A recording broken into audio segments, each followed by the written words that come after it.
بڑے بھائی کی نیکسٹ ایپیسوڈ کے اندر کافی انٹرسٹنگ ٹوسٹ پیدا ہوں گے، کیونکہ اب کبیر کو یہ لگنا شروع ہو چکا ہے کہ یہ جو گھر ہے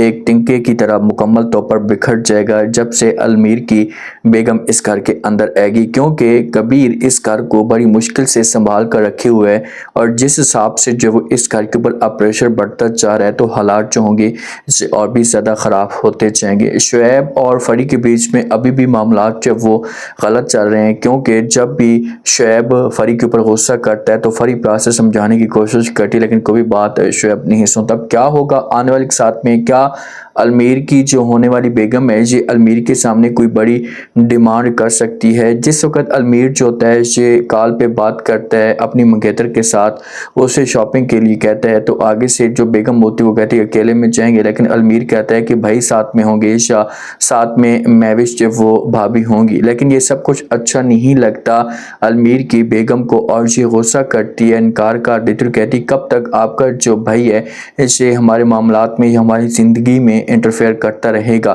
اسی وجہ سے کبیر کو یہ سب کچھ اچھا نہیں لگتا اور کبیر جو ہوتا ہے اسے گھر میں اداس بیٹھ جاتا ہے۔ جب اس کی بیگم مہوش اسے دیکھتی ہے تو اس کے پاس آتی آ کر بات کرتی اور کہتی کیا وجہ اتنے پریشان اتنے اداس کیوں لگ رہے ہیں؟ تو آگے سے کبیر جو ہوتا ہے یہ مہوش کو سب کچھ بتانا شروع کر دے، تو کہتا ہے کہ مجھے ایسا لگتا ہے کہ اس گھر میں ایک اور وانیہ آنے والی ہے، بلکہ اس سے بھی بڑی۔ تو جب یہ باتیں مہوش سنے گی تو یہ کبیر سے پوچھنے کی کوشش کرے گی اور کہے گی کیا مطلب تمہارا، تم کیا کہنا چاہتے ہو، کھول کر بات کرو۔ تو آگے سے جو کبیر ہوگا یہ سب کچھ بتانا شروع کر دے گا اور کہے گا کہ مجھے ایسا لگ رہا ہے کہ اس گھر میں وانیہ آنے والی ہے۔ جو المیر کی ہونے والی بیگم ہے اس کا انداز بات کرنے کا سٹائل یہ سب کچھ اچھا نہیں لگتا اور وہ اس گھر کو برباد کرنے کی کوشش کرے گی۔ تو آگے سے مہوش جو ہوگی یہ سمجھائے گی، سے بات کرے گی، اسے کہے گی کہ آپ کو پریشان ہونے کی کوئی بھی ضرورت نہیں ہے، جو ہوگا وہ دیکھا جائے گا، آپ جتنی بھی زیادہ ٹینشن لیں گے اتنا آپ کے لیے پریشانیاں بڑھیں گی، ایسا سب کچھ بہتر ہونا شروع ہو جائے گا۔ لیکن مہوش کو کیا پتا، کیونکہ کبیر تو سب کچھ جانتا ہے، کبیر اس گھر کے اوپر اپنا رعب جما کر رکھنا چاہتا ہے۔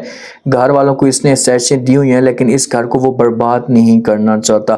یہ کبیر کی سوچ ہے۔ شعیب جو وہ بار بار فری کے اوپر الزام لگاتا ہے، تانے اسے دیتا ہے، تو آگے سے فری جو ہوتی ہے اسے سمجھانے کی کوشش کرتی ہے شعیب کو اور کہتی ہے کہ دیکھیں شعیب جو بھی ہے وہ جو بھی آپ سمجھیں اس میں کوئی بھی بات نہیں ہے، لیکن مجھے آپ سے کسی قسم کا کوئی بھی شکوہ شکایت نہیں ہے اور نہ ہی میری فیملی آپ کے بارے میں کوئی شکوہ کرتی ہے، شکایتیں کرتی ہے۔ آپ پلیز اس طرح کی جو سوچ ہے اپنے دماغ سے نکال دیں، یہ سب کچھ نہ سوچیں۔ لیکن آگے سے جو شعیب ہوتا ہے اسے کہاں بات سنتا ہے۔ فری کہتی کہ بس میں تو اب اس زندگی کو اپنا نصیب سمجھ کر ایکسیپٹ کر چکی ہوں، مجھے اب اس بات کا انداز ہے کہ یہی میری زندگی ہے، اب اس کے علاوہ کوئی اور آپشن موجود نہیں ہے۔ تو اب شعیب کے پاس آپشن آ جاتا ہے۔ شعیب کہتے ہیں کہ ہاں یہی بات تو میں کہہ رہا ہوں، نصیب، اور نصیب آپ نے کس بات پہ کس معاملے میں بات کی ہے، کیونکہ مجھے آپ نے ایکسیپٹ کی ہے تو لازمی طور پر آپ کو یہ نصیب ہے۔ لیکن ایک بات کان کھول کر سن لینا، جو کچھ بھی آپ سوچ رہی ہیں، جو آپ اپنے دماغ کے اندر لے کر بیٹھی ہوئی ہیں، ایسا میں کبھی بھی نہیں ہونے دوں گا اور کبھی بھی آپ کو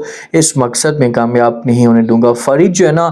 یہ شعیب کے ساتھ اپنے آپ کو ایڈجسٹ کرنا چاہتی ہے، لیکن آگے سے جو شعیب ہے نا یہ اور بھی غلط باتیں کرتا ہے اور باتوں کو ایسی طرف لے کر چلا جاتا ہے کہ ساری جو بات ہوتی ہے فری کے اوپر آ جاتی ہے، جو الزام ہوتا ہے یہ فری کے اوپر آ جاتا ہے اور فری کے لیے اور بھی زیادہ پریشانیاں بڑھنا شروع ہو جاتی ہیں۔ اور شعیب جو وہ صرف اور صرف جائیداد حاصل کرنے کی کوشش کر رہا ہے، شعیب کی یہی سوچ ہے کہ بس میں کسی طرح سے فری کو بلیک میل کروں اور اس سے جتنی بھی اس کا حصہ بنتا ہے وہ میں سمیٹنے کی کوشش کروں۔ اب دیکھتے ہیں کہ شعیب اپنے مقصد میں کامیاب ہوتا ہے یا نہیں۔ ادھر وانیہ نے سمیر کی جو زندگی ہے اسے مکمل طور پر برباد کر کے رکھ دی۔ اب سمیر کے آفس میں وانیہ کوئی لڑکی دیکھتی ہے، یہ سمیر خود اسے بتاتا ہے، تو وانیہ کو آپشن مل جاتا ہے اور یہ سمیر کے اوپر ٹانس کرنا شروع کر دیتی ہے، کہتی ہے کہ اچھا یہ بتاؤ کہ کب سے آپ کا اس کے ساتھ چکر چل رہا ہے، کب سے یہ افیئر ہے، مجھے سچ سچ بتاؤ۔ تو آگے سے جب یہ بات سمیر سنتا ہے تو یہ سمجھانے کی کوشش کرتا اور کہتا ہے کہ دیکھیں کہ میں اس